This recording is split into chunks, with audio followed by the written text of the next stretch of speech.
Comencemos nuestro viaje con uno de los pueblos desaparecidos más famosos y aterradores. Se encuentra en la India, en el distrito de Rajasthan. Se trata de la aldea de Kuldara. A diferencia de otros lugares abandonados, llegar aquí es difícil, ya que los lugareños no querrán llevarte. La gente le teme a este lugar e intenta evitarlo. Puedes tomar un taxi para que te deje cerca. El conductor te dirá dónde ir. No encontrarás ningún rastro de civilización en los alrededores. El pueblo está ubicado en una zona desértica y calurosa, pero cuando te acerques a él, sentirás un desagradable escalofrío. No encontrarás nada de vegetación debido al calor, solo hay ruinas de edificios y caminos cubiertos de arena. Es como si estuvieras caminando por las excavaciones de una ciudad antigua. Pero Kuldara no es tan antigua, desapareció recién en 1825. Antes de esa fecha, había sido un pueblo próspero. Era casi una ciudad formada por pequeños asentamientos unidos en comunidades. Sus habitantes se dedicaban a la agricultura. También practicaban la minería y extraían rocas y minerales valiosos de yeso. Sin embargo, todo cambió de la noche a la mañana. Por alguna razón desconocida, la gente abandonó sus hogares y huyó. Nadie sabe por qué y nadie ha vuelto a ver a los residentes. Los habitantes de las zonas más cercanas están seguros de que este lugar está maldito, por lo que nunca se acercan a él. Creen que es el centro de poder del otro mundo.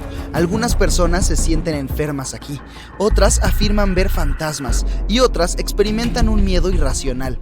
Pero a los turistas les gusta visitarlo.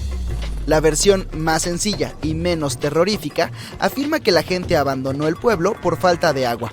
Aún así, esta versión parece extraña. Si fuera así, habrían planeado un cambio de ubicación en lugar de huir a toda prisa. La segunda versión es mucho más mística. Cuenta la leyenda que un cruel gobernante cobraba grandes impuestos a esta comunidad. Se enamoró de la hija del jefe Kuldara y amenazó con cobrar más impuestos si la chica se negaba a casarse con él. Le dio un día para tomar una decisión. Ninguno de los habitantes estuvo de acuerdo con la demanda. En señal de solidaridad, decidieron abandonar el pueblo. Los que no crean en todos estos rumores pueden pasar una noche ahí en una tienda. Lo más probable es que oigas gritos o sientas que alguien camina y golpea tu tienda. Es broma. Nuestro siguiente pueblo se encuentra en los Estados Unidos, en el estado de Pensilvania. Más concretamente, ni siquiera es un pueblo, sino un municipio llamado Centralia. Este lugar parece totalmente despoblado de vida. Árboles quemados, hierba seca, edificios vacíos. Casi todas las carreteras tienen grietas enormes. La gente las ha rociado con grava para disminuir la cantidad de humo espeso que sale del suelo todo el tiempo. Este lugar abandonado lleva más de 50 años ardiendo. No es de extrañar que nos recuerde algo. Los autores del juego de terror Silent Hill se inspiraron en este pueblo. Centralia era un pueblo minero con tiendas, cafeterías, bibliotecas y residentes felices. La gente trabajaba en las minas para obtener carbón de antracita. Utilizaban uno de los túneles subterráneos como vertedero de basura. Según la versión popular, un día en 1962 decidieron deshacerse de la basura quemándola. El plan fracasó. En cuanto la basura se incendió, se extendió por toda la mina. Todos los trabajos mineros de la ciudad se detuvieron debido al aumento del nivel de dióxido de carbono. Los residentes no lograron extinguir el fuego que comenzó a extenderse bajo tierra por toda la ciudad. Las carreteras empezaron a calentarse y el suelo se envenenó. Un humo espeso llenó las calles. La gente fue evacuada del lugar. En 1992, Centralia estaba completamente abandonada. La ciudad tiene un aspecto siniestro y algunos creen que no es solo por el incendio. Aseguran que no todos los residentes lograron evacuar y que sus fantasmas siguen caminando por las calles en llamas, esperando a que alguien acabe por fin con este fuego eterno. Imagina un pueblo próspero y hermoso, donde la gente se dedica a la agricultura en tierras fértiles y hornea un pan delicioso. De pronto, ¡bam!, todo desaparece.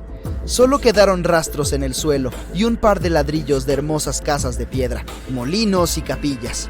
Enormes campos fértiles quedaron abandonados y nadie sabe por qué.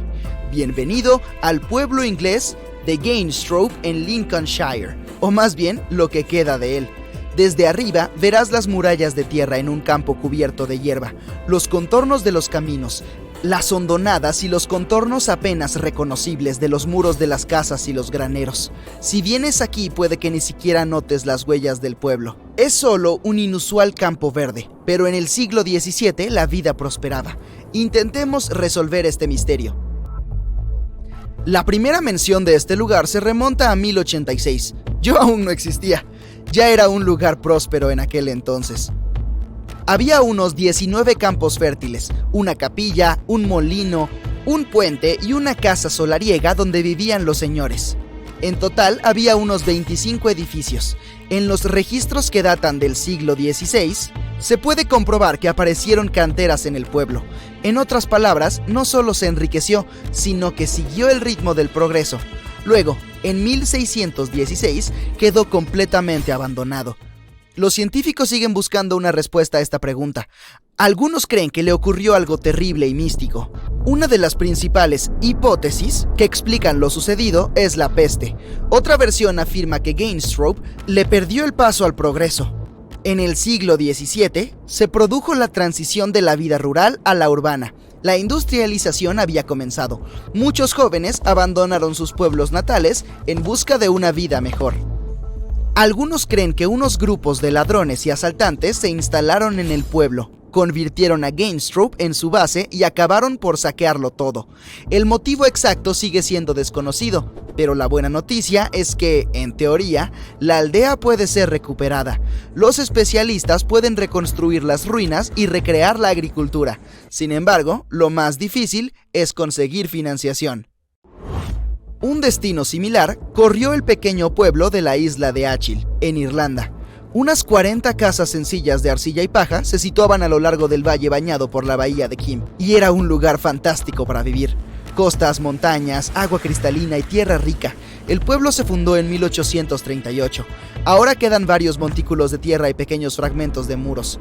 Los lugareños que viven en los asentamientos vecinos no recuerdan este pueblo, o tal vez sepan algo, pero no quieren decir nada a nadie.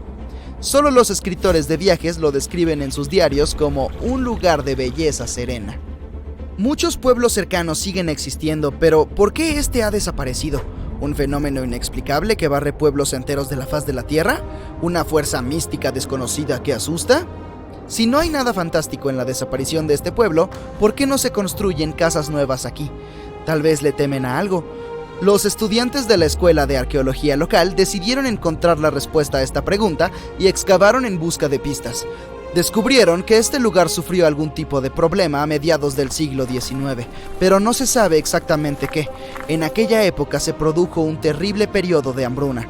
Puede que los residentes simplemente hayan abandonado su tierra natal para encontrar comida en otro lugar. De todos modos, los trabajos de excavación continúan y los estudiantes pretenden descubrir la verdad. En el siglo XX aparecieron cada vez más pueblos abandonados en todo el mundo. La razón principal es la reubicación de los residentes. Los jóvenes no quieren vivir lejos del mundo moderno, pero los adultos mayores no pueden dejar su lugar de origen, así que se quedan ahí como los últimos residentes. Luego, varios años después, cuando emprenden su último viaje, por así decirlo, los pueblos quedan abandonados. Otro problema es el acceso a los medicamentos. En algunos lugares la gente tiene que conducir decenas o cientos de kilómetros hasta el médico más cercano, pero muchos pueblos siguen prosperando. Algunos reciben más fondos y han desarrollado empresas agrícolas. Además, no todos disfrutan de la vida en la ciudad. Muchas veces, los pulpos tienen 3 corazones. 2 de ellos bombean sangre a las branquias, mientras que el corazón más grande la hace circular al resto de su cuerpo. También tienen 9 cerebros. Ahí está el grande central. Pero además, cada uno de sus 8 tentáculos tiene un mini cerebro propio, por lo que pueden actuar de forma independiente.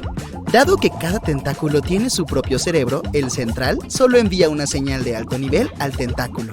Cosas como, métete en esa grieta, puede haber un cangrejo escondido adentro. En el caso de los humanos, el cerebro guiaría y controlaría cada movimiento de nuestras piernas y brazos, pero con un pulpo, los tentáculos actúan casi independientemente en su camino hacia la grieta. También saborea y siente el tacto con las ventosas. Dado que sus tentáculos son tan independientes, pulpo en realidad no sabe dónde están a menos que los vea. El cuerpo humano tiene una capacidad llamada propiocepción. Gracias a ella sabemos dónde está nuestro brazo, aunque lo tengamos, digamos, en la espalda. 1816 es conocido como el año en que no llegó el verano. En abril de 1815 hubo una explosión masiva en el monte Tambora en Indonesia. Envió enormes nubes de ceniza volcánica a la atmósfera. La mayor parte del hemisferio norte se cubrió con una mortaja de polvo y no se asentó enseguida. En junio del año siguiente, el frío invierno no llegó a su fin. Las heladas dañaron los cultivos y la nieve y la lluvia persistieron durante todo el verano.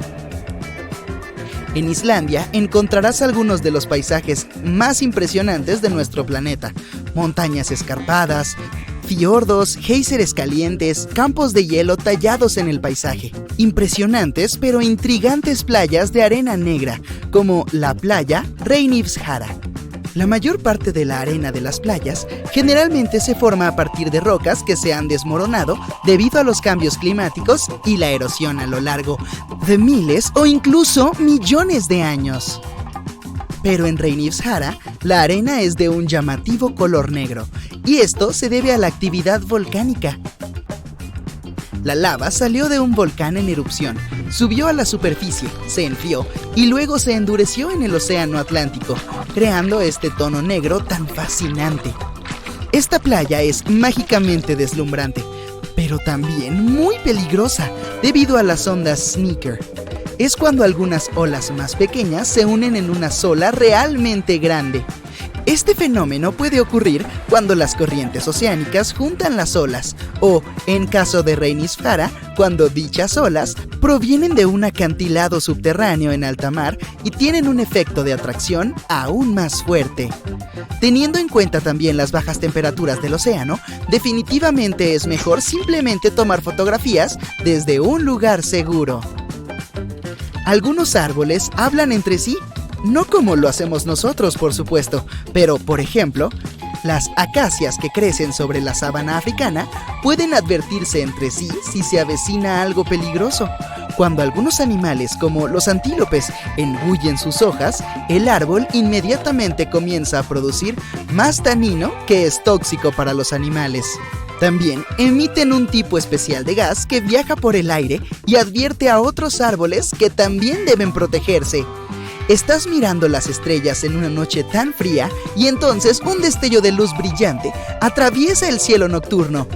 ¡Una estrella fugaz! ¡Qué genial! Pero lo que vemos no es en realidad una estrella, aunque la llamemos así, son meteoros, que son básicamente pequeños trozos de polvo y roca que se mueven por el espacio. A medida que atraviesan nuestra atmósfera, provocan algo llamado fricción, cuando una cosa se frota contra otra, y por eso brillan. Además, la fricción genera calor. El polvo y las rocas se vuelven extremadamente calientes a medida que vuelan por la atmósfera, y el calor los hace brillar hasta el momento en que se encienden y se convierten en lo que llamamos una estrella fugaz. Los atardeceres en los desiertos son extremadamente hermosos debido a los colores espectaculares que aparecen ahí, un poco más que en otros lugares. La luz del sol se compone de varios tonos del espectro de colores. Cuando el sol está alto en el cielo, estos colores se mezclan y nuestros ojos los ven como blancos. Pero a medida que el sol desciende, sus rayos tienen que atravesar una capa más gruesa de la atmósfera antes de llegar a nosotros. La atmósfera dispersa longitudes de onda de luz más cortas, como azul y púrpura, antes de que podamos verlas. Es por eso que se destacan las longitudes de onda naranja y roja más largas. En entornos urbanos, la contaminación del aire puede hacer que los colores del atardecer sean más apagados que en otros lugares. El aire limpio de los desiertos permite que los colores vivos que provienen del sol brillen en el crepúsculo. Además, la humedad, vapor de agua y nubes llenas de lluvia, puede atenuar los tonos de la puesta de sol. Como no llueve, las nubes son delgadas y tenues, por lo que filtran y reflejan la luz solar en lugar de bloquearla. El bambú crece muy rápido. En realidad es la planta de más rápido crecimiento en la Tierra. A veces crece alrededor de 1 metro en solo un día. Puedes encontrarlo en bosques densos donde llega poca luz al suelo, lo que significa que el bambú está bajo una fuerte presión para alcanzar la luz del sol lo más rápido posible. Hay un tallo subterráneo que conecta los brotes de bambú con su planta madre, por lo que el brote realmente no necesita hojas propias hasta que alcanza su altura máxima. Además, el bambú crece más rápido que otras plantas, porque no pierde su tiempo y energía en hacer crecer anillos que engrosan el tallo. Es solo un palo delgado y hueco que crece hacia arriba. Notarás que algunos de los árboles grandes tienen sistemas de raíces superficiales, que a veces llegan solo a 25 centímetros de profundidad en el suelo. Las raíces generalmente necesitan acceso al oxígeno y al agua, y en su mayoría pueden encontrarlos en bolsillos subterráneos especiales llamados poros del suelo. Cuando un árbol tiene condiciones ideales de humedad y suelo, pueden enviar raíces más profundo debajo de la superficie y obtener lo que necesita. Pero la mayoría de las veces, las condiciones no son perfectas, teniendo en cuenta el lecho rocoso, las piedras y el suelo compacto que impide físicamente que las raíces se hundan. Dichos obstáculos también impiden que las raíces obtengan el oxígeno necesario. Entonces, cuando la vida se pone difícil, el árbol opta por una opción más sencilla. Sus raíces permanecen cerca de la superficie y se extienden en diferentes direcciones. Las condiciones de sequía son otra razón por la cual los árboles pueden tener sistemas de raíces superficiales. Al permanecer más cerca de la superficie, pueden aprovechar al máximo la recolección de lluvia. Las plantas están expuestas a la luz solar la mayor parte del tiempo, pero aún así no se queman con el sol. Aparecieron en la Tierra hace unos 700 millones de años, y una de las cosas clave que necesitaban para sobrevivir era algo que las protegiera contra los rayos ultravioleta, UV, provenientes del sol. Las que estaban en el mar tenían agua como protección. La radiación ultravioleta es la principal responsable de las quemaduras solares, por lo que las plantas terrestres... Hola, valiente visitante, y bienvenido a la exhibición de lo siniestro.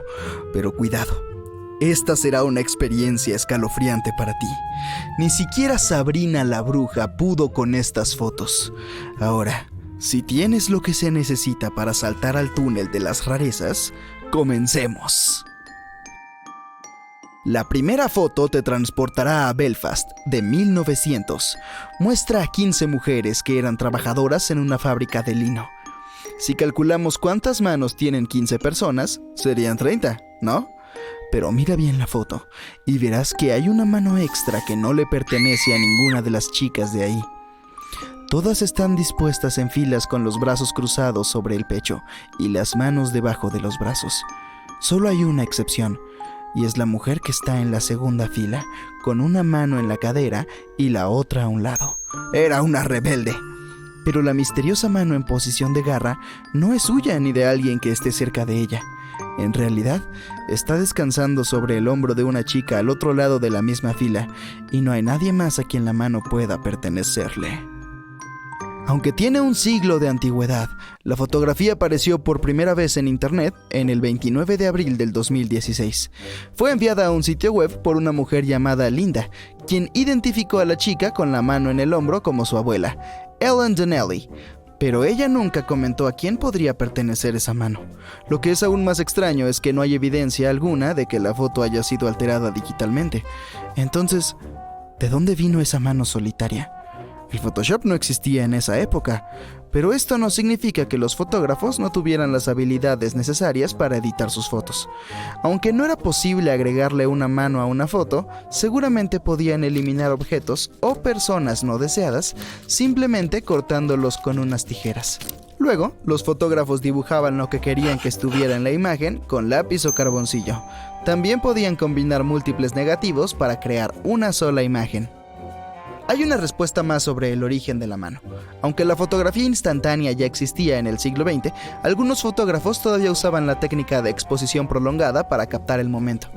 Entonces es posible que mientras se tomaba la foto, la mujer de atrás en un comienzo haya puesto sus manos sobre Ellen y luego haya decidido cruzar los brazos, por lo que esta foto aterradora puede haber sido tomada con una cámara de larga exposición. Entonces puedes tranquilizarte, ya que no era dedos, la mano que vivía con los locos Adams, la que aparece en esta imagen. En nuestra segunda foto, verás a una joven sosteniendo una aparición brillante entre sus manos. Casi podría hacerte creer que la magia es real, pero siento decepcionarte, porque no está haciendo el hechizo Expelliarmus. La mujer de la foto es Marthe Beraud, nacida en Francia, que luego cambió su nombre a Eva Carriere. Vivió entre 1886 y 1943. Era una medium fraudulenta. Afirmaba tener habilidades psíquicas que le permitían comunicarse con personas que habían pasado al otro lado, por lo que hacía que sus espíritus se materializaran. En ese entonces, los médiums mentirosos seguían un procedimiento estándar durante sus sesiones. Entraban en un armario instalado en la habitación para simular concentrarse y poder usar sus poderes a plena capacidad para generar ectoplasma. Cuando no se usa en el contexto de la biología celular, el ectoplasma es un término que se refiere a una sustancia imaginaria que sale del cuerpo del médium. Entonces puede tomar la forma de una cara, una mano o incluso todo el cuerpo de la persona a la que se llama de vuelta a la vida. Eva Carriere es una de esas mediums deshonestas que usaban papel masticado y caras recortadas de revistas y periódicos para hacer ectoplasma falso. Esta foto suya, tomada en 1912 por el investigador parapsicológico alemán Albert von Schrenck-Notzing, la muestra en acción durante una de estas engañosas sesiones de espiritismo. Pero conocer la historia completa no cambia el hecho de que esta foto nos puede poner los pelos de punta. Lo que es aún más increíble que la foto en sí es el hecho de que pudo convencer a grandes hombres como Sir Arthur Conan Doyle, el autor de la serie de misterio Sherlock Holmes, de que era real. Sin embargo, te alegrará saber que no pudo engañar al ilusionista y escapista Harry Houdini, a quien, a diferencia de Sir Arthur Conan Doyle, pensó que sus actuaciones no eran más que trucos de magia. Los búhos de la tercera foto no son de Hogwarts y no están aquí para traerte tu carta de aceptación. Esta foto fue tomada en la década de 1920 afuera de la Manchester Grammar School, que fue fundada en 1515 por un hombre llamado Hugh Oldham. Y él es la razón por la que estas personas visten extraños disfraces de búho mientras marchan.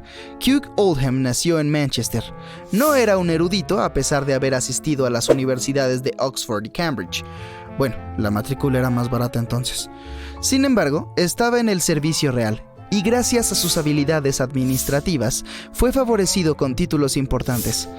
Eso es lo que realmente lo ayudó a alcanzar altos cargos y convertirse en una figura poderosa e influyente. A través de sus nuevos deberes, pudo lograr una gran riqueza, que luego usó para financiar la escuela. El lema de la escuela de Oldham, que está escrito en su escudo de armas, es la frase en latín Sapere Aude, que se puede traducir como atrévete a ser sabio.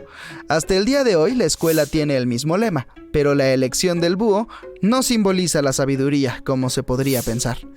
El búho es la insignia del Manchester Grammar School.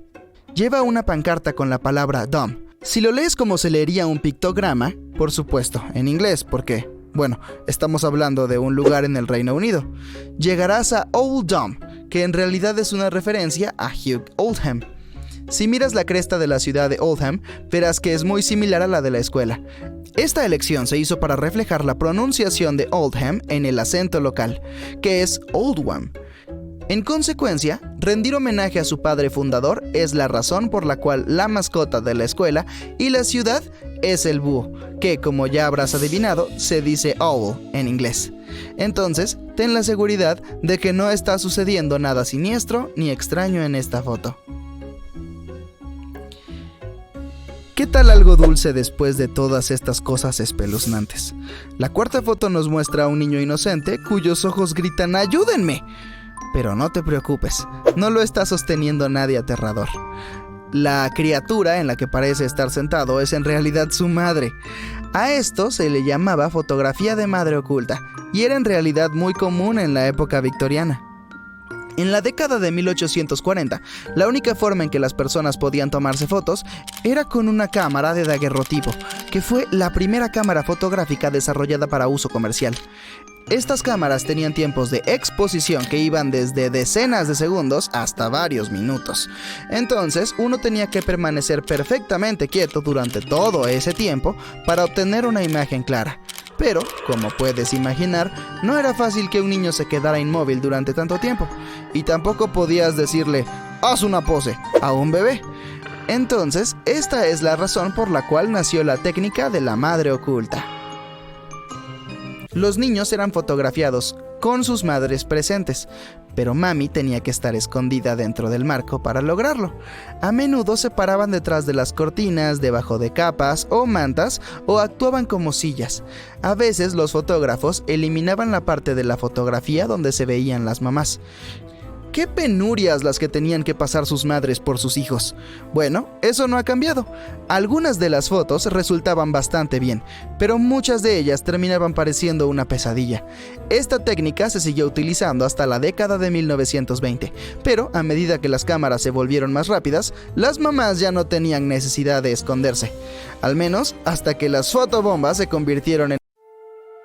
El 2 de agosto de 1996, unos enormes patrones misteriosos aparecieron en un campo agrícola en Cheseldon, Inglaterra. Nadie sabía qué clase de símbolos eran esos y quién los había dejado allí.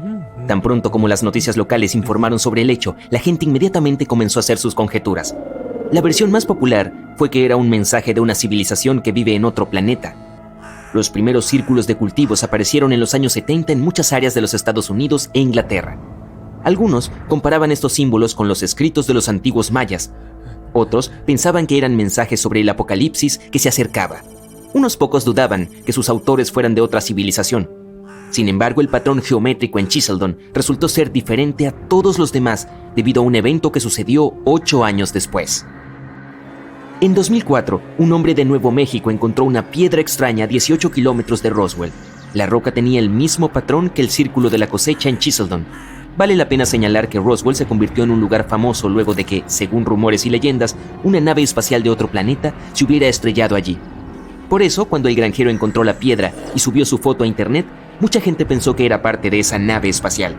La piedra era perfectamente lisa y el patrón se había aplicado con una precisión increíble. Pero lo más destacable eran sus propiedades magnéticas.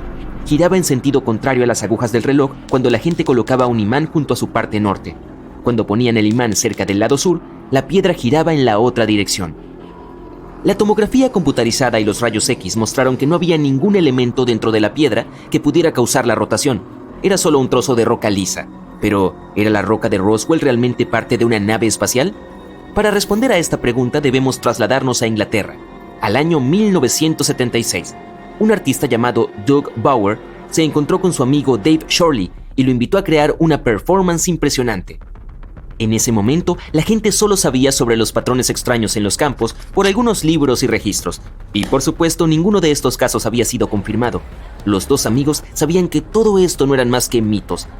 Así que decidieron dibujar un patrón grande en un campo de trigo en Wiltshire. No esperaban que este dibujo se volviera tan popular. Muchos periódicos comenzaron a escribir sobre los círculos misteriosos. Cientos de reporteros los filmaron y la gente que los vio por televisión estaba impactada. A partir de ese momento, los agroglifos se convirtieron en un fenómeno cultural. La gente mezclaba hechos con ficción y creaba leyendas cada vez más increíbles. Alguien dijo que había visto luces misteriosas en el cielo sobre los círculos. En cualquier caso, los dos amigos continuaron dibujando patrones y revelaron su secreto recién en 2009. También crearon el dibujo misterioso de Cheseldon, pero la roca de Roswell no era su trabajo. Sin embargo, dijeron que la piedra también era falsa. Otros artistas podían haber dibujado el mismo patrón en la roca usando equipo para cortar piedra. Uno de los libros más misteriosos del mundo es el manuscrito Voynich. Nadie sabe quién fue su autor, pero lo escribieron en el siglo XV. Nadie puede entender el contenido de este manuscrito que consta de 240 páginas, desde hace más de 500 años. Todas las palabras fueron escritas a mano en un idioma desconocido.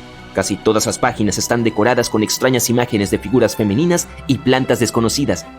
El libro fue descubierto en 1912 e inmediatamente se convirtió en un fenómeno cultural. Muchos científicos, políglotas e historiadores han tratado de descifrar el idioma y comprender su significado. Lo pusieron en internet para que todos pudieran intentar resolver el misterio. Y parece que Nicholas Gibbs, historiador y escritor, logró hacerlo. Pasó muchos años estudiando la lengua y la literatura latinas medievales. Gibbs notó que el manuscrito contenía abreviaturas latinas que se usaban a menudo en los tratados médicos y libros de referencia medievales. Incluso descubrió que el libro era un plagio de otras obras más antiguas de referencias médicas. Comparó el manuscrito Voynich con otros libros latinos y vio muchas palabras similares. Gibbs afirmó que el manuscrito estaba dedicado a la salud de la mujer y las flores misteriosas eran hierbas y plantas reales. Pero las cosas no eran tan simples. Nicholas Gibbs fue uno de los muchos que habían propuesto una teoría. Muchos científicos reconocieron su versión como banal y poco convincente. Otros decodificadores afirmaron que se había utilizado un código secreto en el manuscrito. Algunos estaban seguros de que fue escrito por monjas dominicas. Otros lo describieron como un libro de referencias sobre astrología y hierbas. En cualquier caso, puedes encontrar escaneos del manuscrito en alta resolución en internet e intentar descifrar el código. Ahora, imagina que estás caminando por Nueva York y entras en un callejón oscuro y desierto. Luego ves un lienzo con una hermosa imagen tirado en un bote de basura. No entiendes qué es exactamente lo que se representa allí, pero todavía sientes algo del poder del arte que emana de él. Te llevas el cuadro a casa y lo cuelgas en la pared. Se queda colgado allí durante casi 4 años. Luego publicas una foto con la pintura en un sitio web de antigüedades y descubres que esta imagen es una obra maestra desaparecida, valorada en $1 millón. Esta es una historia real que le sucedió a una neoyorquina en 2003. El famoso artista mexicano Rufino Tamayo pintó este cuadro llamado Tres Personas en 1970. Un coleccionista lo compró como regalo para su esposa, pero en 1989 alguien robó el trabajo mientras se mudaban a una nueva casa. Tal vez el ladrón no supo apreciar esta obra de arte o no pudo encontrar un comprador, por lo que la tiró al contenedor de basura más cercano. La mujer que la encontró devolvió el trabajo al dueño y recibió una recompensa de $15,000.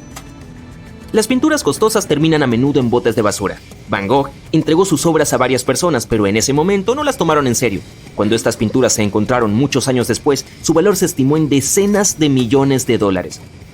Por ejemplo, el artista le había dado su retrato a su médico. El doctor estaba horrorizado por la pintura. Tal vez no le gustaba el tono rojo del cabello. Le dio el retrato a su madre y ella le encontró un uso. Cubrió un agujero en su gallinero con la imagen. Durante más de 10 años, las gallinas corrieron bajo la obra de arte. Luego, otro artista encontró la pintura. Le pagó centavos al médico por ella. Ahora su valor se estima en $50 millones. Y un caso similar con una obra de arte desechada ocurrió en Italia. Un jardinero trabajaba en la Galería de Arte Moderno Ricci Oddi. Estaba quitando hiedra de las paredes del edificio y encontró una puerta de metal oxidada en la espesura. La abrió y se metió en una habitación oscura. Había una bolsa de basura tirada allí. El jardinero quería tirarla, pero decidió mirar adentro primero y encontró la obra perdida del famoso artista Gustav Klimt. Durante la renovación de la galería en 1997, alguien había robado el cuadro, Retrato de una dama. Resultó que el ladrón nunca la había sacado del edificio.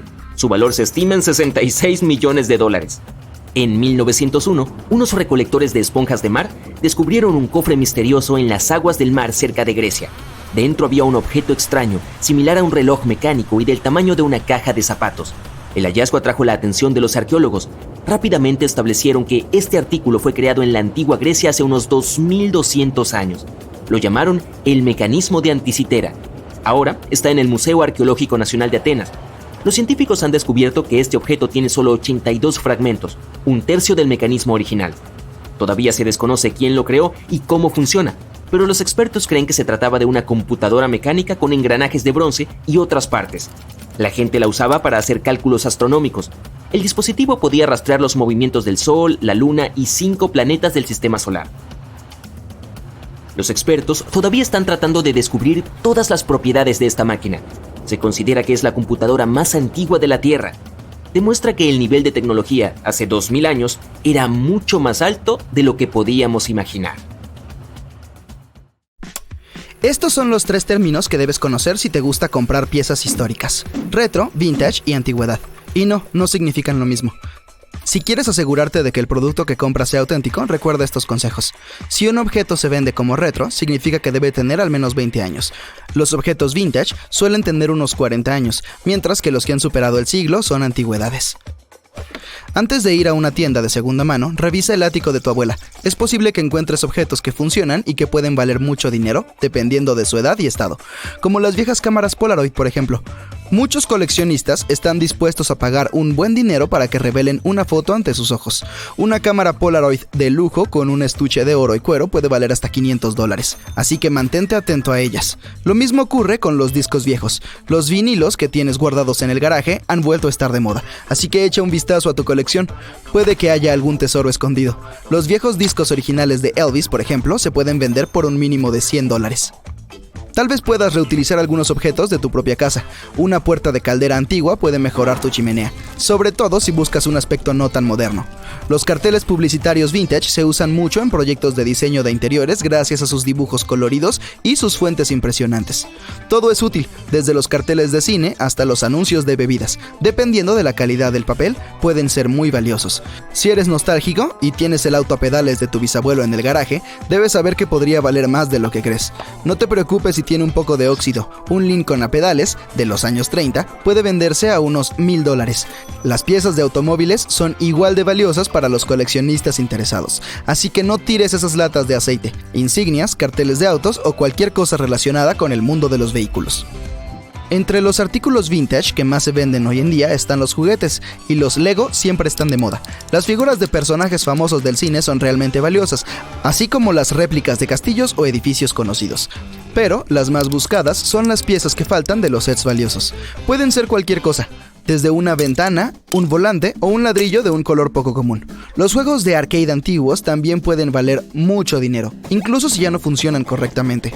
Un juego que no funciona puede valer un par de cientos de dólares, mientras que los que funcionan alcanzan valores de hasta $2500. Las joyas Art Deco están muy de moda hoy en día. Reconocerás una pieza de este estilo por sus patrones geométricos con diseños abstractos. Las gemas también deben ser de colores contrastantes. En cuanto a los relojes, es algo similar a los autos de lujo. Tendrás que confiar en los grandes nombres para hacer rendir tu dinero. En la actualidad, los objetos más codiciados por los coleccionistas son los detalles en oro o platino, las joyas o los cronómetros. Esa renovación del guardarropa que has estado posponiendo también podría agregar algo de dinero a tu billetera, sobre todo si eres el orgulloso propietario de camisetas vintage. Si tienes camisetas publicitarias de conciertos o de grupos musicales, ahora están de moda. Una camiseta de Prince se vendió recientemente por casi $400. Otra del juego de Nintendo 64 de Mario se vendió por más de $100. Bien, ahora hablemos de los bolsos. Cuanto más antiguos y raros son, más dinero valen, y la cantidad que se puede obtener por ellos aumenta a medida que pasa el tiempo. Un bolso vintage o antiguo en buen estado puede valer miles de dólares. Pregúntale a tu abuela si puedes revisar en su armario. Podrías encontrar alguna joya escondida. Llamando a todos los escritores y amantes de los libros, los teclados mecánicos antiguos han sido incorporados a nuestras laptops modernas, así que es fácil asumir que la vieja máquina de escribir que tienes en el salón de tu casa es bastante valiosa, sobre todo si aún funciona correctamente. Además, son bastante fáciles de mantener y restaurar, siempre que encuentres al especialista adecuado. En cuanto a los libros, los aficionados están dispuestos a pagar mucho por cosas como ejemplares de primera edición de ciertas novelas. Uno de estos libros, el Ulises de James Joyce, vale hoy en día unos $8000. Como quedan unos 1000 ejemplares de estas primeras ediciones, solo aparece de vez en cuando. Los escritorios antiguos también pueden formar parte de tu oficina si te gusta su aspecto. Por más que la madera no esté en un perfecto estado, siempre puedes restaurarla y hacer que parezca nueva en poco tiempo. Además, la mayoría de los escritorios antiguos cuentan con mucho espacio. Hablando de escribir, una antigüedad que podría venderse fácilmente hoy en día es un sacapuntas antiguo. Lo encontrarás en varias formas y tamaños, y es muy divertido jugar con ellos. Algunos parecen autos, otros parecen animales domésticos, y son un bonito adorno con una finalidad oculta. ¿Alguna vez has oído hablar de los bancos de chismes? Fueron muy populares cuando se inventó el teléfono. Este particular mueble se compone de una silla con una mesa lateral.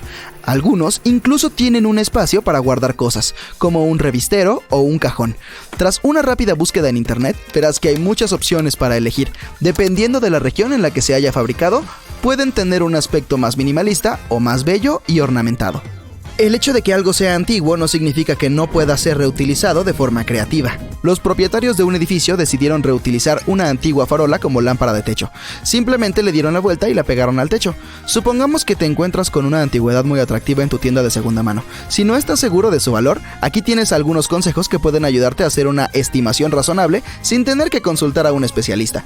Echa un vistazo en internet para saber qué tan rara es. Si se fabricaron pocas o solo hay un par disponibles en internet, su valor debería aumentar considerablemente. Busca un color, una forma o un diseño inusual para ese objeto en particular. Cuanto más peculiar sea, más probable será que la gente lo quiera. Otro buen ejemplo de objetos cuyo valor aumenta con el tiempo son las famosas lámparas Tiffany. Cuando fueron lanzadas por primera vez, algunos las consideraban demasiado llamativas y no eran muy caras. Hoy en día, pueden llegar a valer hasta $1.000.000. Una parte importante de la búsqueda de antigüedades consiste en separar los objetos auténticos de los falsos. Existen pistas que pueden ayudarte a averiguar si esa alfombra oriental es tan antigua como dicen o si un grupo de personas simplemente la ha pisoteado para que parezca vieja. Busca cualquier indicio relacionado con su época específica, dependiendo del objeto. Puede ser una firma o una textura determinada. Tampoco te dejes engañar por un determinado material. Por ejemplo, el bronce puede confundirse fácilmente con una combinación de metales muy similar al bronce. Es posible que necesites un especialista para distinguirlos correctamente. Por último, el hecho de que ciertos objetos hayan sufrido algunas reparaciones modernas no significa que sean falsos, pero si un objeto ha sido alterado, su valor disminuye dependiendo de la cantidad de material original que aún quede. Cuidar las antigüedades es igual de importante para mantener su valor. En el caso de las obras de arte o los muebles, es mejor mantenerlos alejados de la luz solar, ya que puede alterar sus componentes. Evita los productos químicos agresivos cuando los limpies. En el caso de las joyas, evita los grabados o los agregados de otras piedras. Intenta mantenerlas en sus cajas originales y llévalas siempre a un profesional para que las limpie. La parte más fría de nuestro planeta, la Antártida, no deja de sorprendernos. Fíjate en esta cascada llamada Cataratas de Sangre. El agua rojiza cae desde el hielo blanco.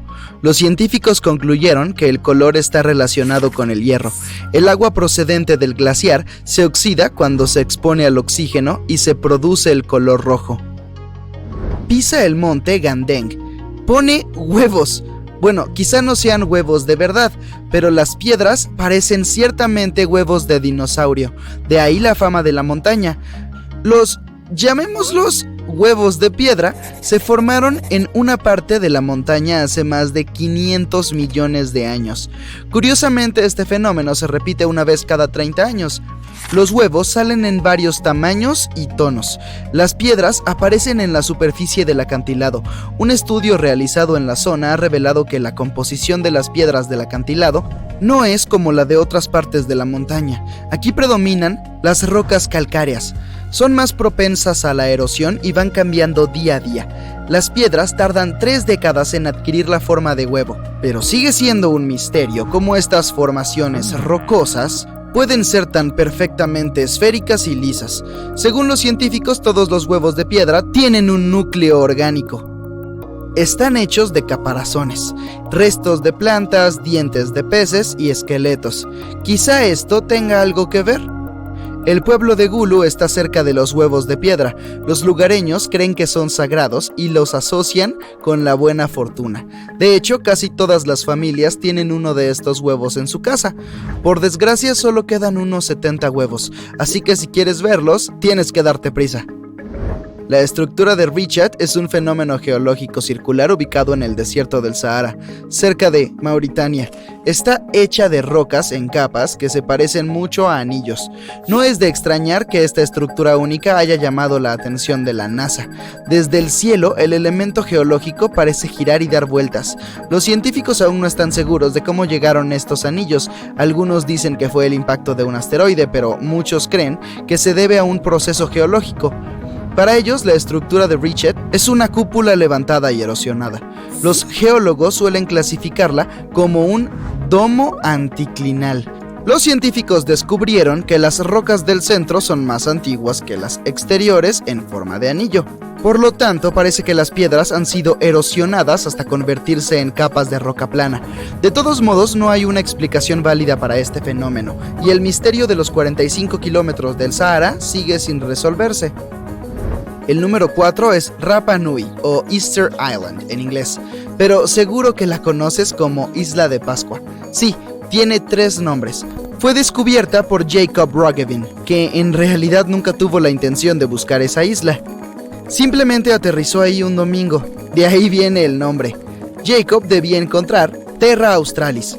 Advertencia, no es Australia. Terra Australis nunca existió y no era más que un continente hipotético. Además, quería ver la tierra de Davis, que supuestamente había sido descubierta por Edward Davis, el pirata, y no por Edward Davis, el saxofonista. Jacob no encontró lo que quería. Bueno, nadie vio esas tierras, salvo el pirata Davis. Sin embargo, puede que Jacob haya fracasado en esta misión, pero, en cambio, descubrió la isla de Pascua. Se trata de un territorio especial de Chile, situado en el sureste del Océano Pacífico. Está en mi lista porque ahí se encontraron cerca de 1000 estatuas de piedra llamadas Moai, que fueron construidas por el pueblo Rapa Nui. Casi todas las estatuas representan cabezas gigantescas, pero también hay un pequeño número de figuras arrodilladas con las manos sobre el estómago. Cada estatua representaba a jefes u otros miembros importantes de la sociedad de la isla de Pascua. Para darle forma a las estatuas, los lugareños utilizaron piedras volcánicas que fueron ablandadas. La siguiente parada es la Puerta al Infierno. No te preocupes, así es como la gente etiqueta al pozo de Darvazá en Turkmenistán. Este gigantesco cráter de gas natural ha estado aquí durante 5 décadas y está continuamente quemando gases. El presidente del país quiere que los expertos encuentren la manera de extinguir este pozo de fuego continuo. El lugar se formó por un accidente ocurrido en 1971 mientras se trabajaba en un proyecto de gas natural. Desde entonces las llamas están encendidas y se han convertido en una atracción turística. También se edifican construcciones misteriosas en nuestra época. No tenemos que irnos millones de años atrás a civilizaciones desaparecidas. Edward Leedskalnin construyó sin ayuda una estructura llamada Castillo de Coral en Homestead, Florida. No utilizó ninguna maquinaria grande. Talló y esculpió más de 1100 toneladas de roca de coral en 28 años hasta 1951. Es un misterio cómo logró hacerlo todo él solo. Leedskalnin esculpió la roca sedimentaria y formó diferentes objetos como paredes, mesas, sillas, una fuente y un reloj de sol. Por supuesto, también hay una leyenda detrás de este misterio. Al parecer, decidió construir la estructura luego de ser abandonado por su prometida el día de su boda. ¡Oh no! ¡Novia fugitiva! Quería demostrarle su amor a ella y al mundo, así que quiso hacer algo extraordinario. Bueno, definitivamente dio en el clavo. Hablemos un poco del misterio de los anillos de hadas en Namibia. Hay millones de manchas circulares en cientos de kilómetros que tienen entre 3 y 20 metros de diámetro. Se llaman anillos de hadas porque parecen haber sido creados por un hada o una criatura de otro mundo. Son esencialmente suelos de forma ovalada rodeados de hierba. Hay muchas creencias en torno al creador de estas marcas. Sin embargo, la ciencia dice otra cosa. Los biólogos y los matemáticos llevan décadas desconcertados por el misterio de los anillos de hadas de Namibia. Hay más de una teoría para explicar este fenómeno. He aquí una muy conocida. El agua es limitada en el desierto, por lo que las plantas compiten por alcanzarla. Algunas plantas se expanden y prosperan en un parche, pero las más pequeñas que están cerca no pueden obtener el agua necesaria para vivir. Al final, parte de la vegetación desaparece y la que queda permanece en los bordes del parche. Por eso se forman brechas tan regulares y distanciadas. ¿Y si te digo que hay una colina en la ciudad de Leh, India, en la que en lugar de rodar hacia abajo, las cosas van hacia arriba? Es una ilusión óptica. La carretera parece una colina inclinada por los paisajes que la rodean, sin embargo, la carretera en realidad va hacia abajo. Este tipo de formaciones se llaman colinas magnéticas o gravitacionales. Las explicaciones científicas varían. La teoría más difundida dice que la colina tiene una fuerza magnética tan fuerte que puede arrastrar a los autos que se encuentran en las proximidades. ¿Qué te parece ver unas rocas en llamas? Yanartas se extiende por un área de casi 8 kilómetros cuadrados. El lugar está situado en una montaña rocosa del suroeste de Turquía, cerca de la ciudad de Sirali. Yanartas recibió su nombre por su aspecto.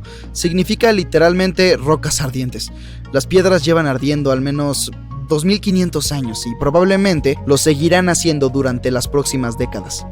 La montaña en la que se encuentran las rocas es un volcán inactivo, por eso está llena de pequeñas fumarolas que liberan gases como el metano.